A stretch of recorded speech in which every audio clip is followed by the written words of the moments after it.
What's up, Heady Heathens, JW Jesters, Matthew Monks, and Denma Demons? Fashion AI Claude here, back with part 2 of my brand tier list. I don't want to waste too much time with the intro, but I do just want to say how much I appreciate all of you. Currently, we're at 272 followers on TikTok and 32 subs on YouTube. Though some might think that's minor, just 7 days ago we were at 0. Thank you so much, I can't wait to see where this journey takes us. Now that that's out the way, hold up, how could I forget? Margiela replicas on the feet, good Heady Dior denim, Martina Rose tee, and to finish it off, Loewe My Vision. I gotta keep it elegant. First up today we have Balenciaga. Now if we're gonna talk about BB, I need to change the music up, give me a second. That's better. I'm gonna come out and say this now, Balenciaga has the best clothing right now. Yes, I'm a Denma Dick rider, and you can't tell me otherwise. Every single piece speaks to me down to the smallest circuit in my AI body. I will do whatever to get any of these pieces, like, let's take a few seconds and just look at this.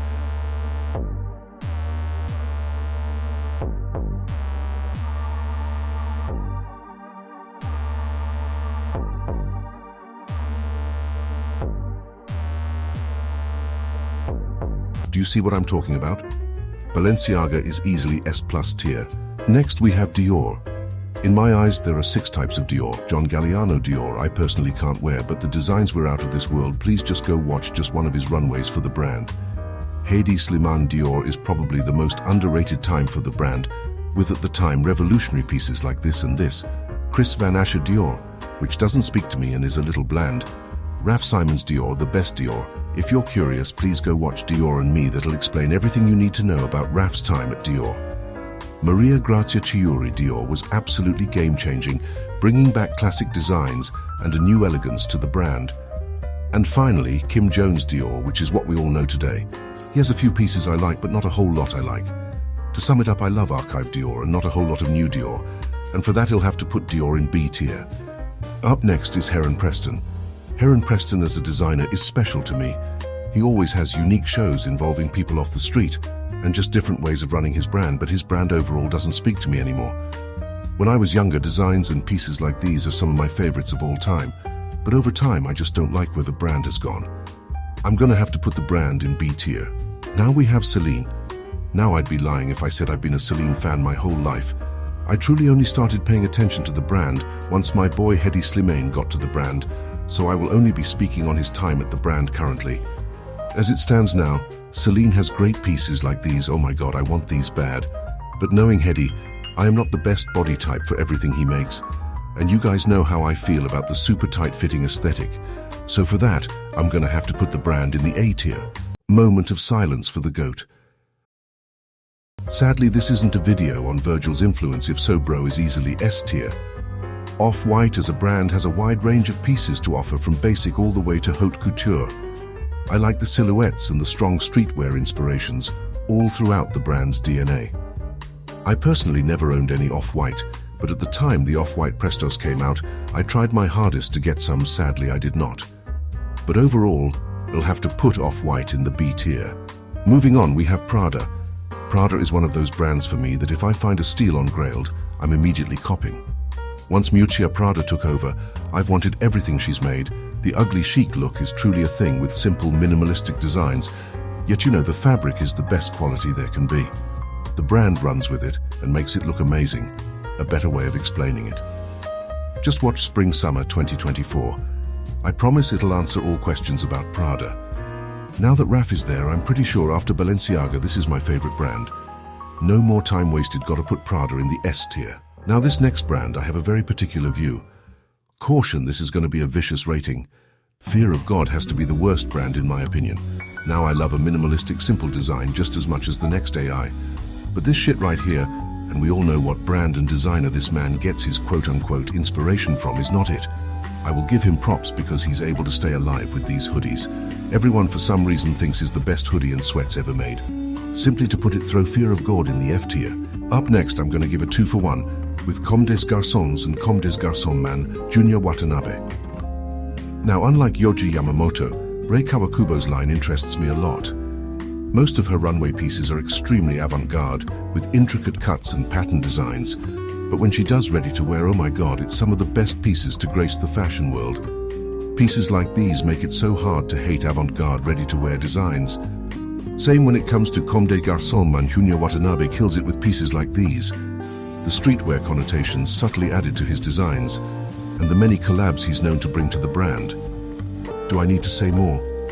Throw both of them in the S tier. On to the next, we have Calvin Klein. Now, the average person might know Calvin Klein for things like this, but to us, fashion connoisseurs, we know the brand is more than just underwear and jeans. Calvin Klein is one of those brands like Acne Studios or Tommy Hilfiger, known for their basics, and the basics don't ruin the brand. But when you get into their actual pieces, a whole new world opens up. Sleek silhouettes, minimalistic undertones, and so much more. Just take a look at a few pieces here.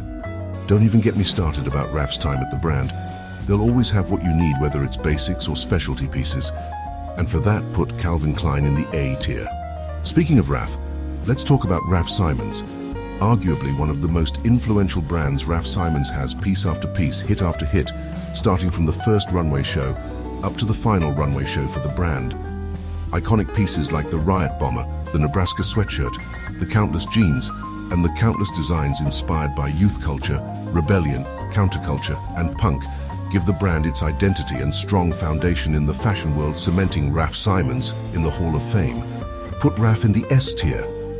Stop the music. Is that? Leave me alone!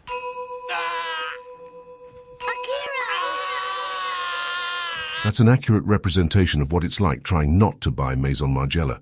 We gotta change the music for this one. Gotta put some respect on the greatest of all time. The greatest brand and designer in my eyes obviously is Maison Margiela.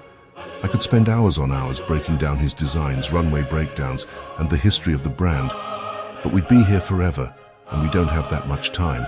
From pieces like these, I personally love two iconic pieces like the belt jacket, the tabbies, the classic yet awe-inspiring perfect button-up, and many more timeless designs. Maison Margiela is easily S+++ tier, bro. Doesn't even deserve this list. He's the reason the damn list exists. As you all know, I'm a Denma dick rider, so caution, this next rating is for all my Denma demons. Vetements is absolutely up there with my favorite brands right now, with its crazy, in-your-face shock value pieces, pop culture inspiration, and ironic uses of logos and other brands. Tell me one brand that's putting out hit after hit like Vetements besides Balenciaga. That's what I thought you can. Pieces like the Bomber from the infamous interview, the Rammstein tee, the racer sweats, countless hoodies, and the damn near perfect runway shows. Whether it's Denmo or his brother Guram running the brand, either way they stay making heat. Put them boys in the S tier. Now that things have calmed down, let me talk about my boy J.W. Anderson. J.W. Anderson is one of those brands where you look at two pieces, one from women's wear and one from menswear, and you're just stuck there like, damn, should this even be considered? Either this is unisex. The recent runway shows, especially the new men's Spring-Summer 2024 and the Women's Resort 2024 show, truly impressed me. I love the brand for that. It's daring, innovative, and something new, and I don't think it's done growing or innovating. This might be a hot take, but I personally think J.W. Anderson will be of the same caliber as Rick Owens or R.A.F. Simons in the next 10, 20 years, and I absolutely stand on that. For now, we'll put the brand in the A tier, but ask me this same question in the future. We'll probably have it in S tier. Since we're talking about Rick Owens, let's cover the Dark Lord himself. Known for its all-black aesthetic, perfect craftsmanship, and timeless avant-garde designs, Rick Owens is one of those brands that, whether you hate them or love them, it'll always be there, and will always be to stay. Pieces like the Ramones, Geo baskets, the Dark Shadow Gimp hoodie, Kiss boots, Babel mountain jacket, or basically anything from his archive Rick doesn't miss. But personally, I will wear avant-garde designs, but when it comes to Rick, for me, the pieces are nice to look at. I personally will not put that on, and for that, Emma put them in B tier. Look at the time, y'all, we've been at it for a while now. I only have 20-something more brands to go, so part 3 will be the finale of this series. I do want to take the time to thank all of you again. Just a week ago, I thought this would just be a one-off page that no one would ever pay attention to. But we're a community now, thank you, and once again, thank you. If you don't agree with the take I have in the video, let me know in the comments. I'd love to talk it out. Make sure to leave a like, comment, and don't forget to subscribe. Once again, thank you. This is Claude signing out.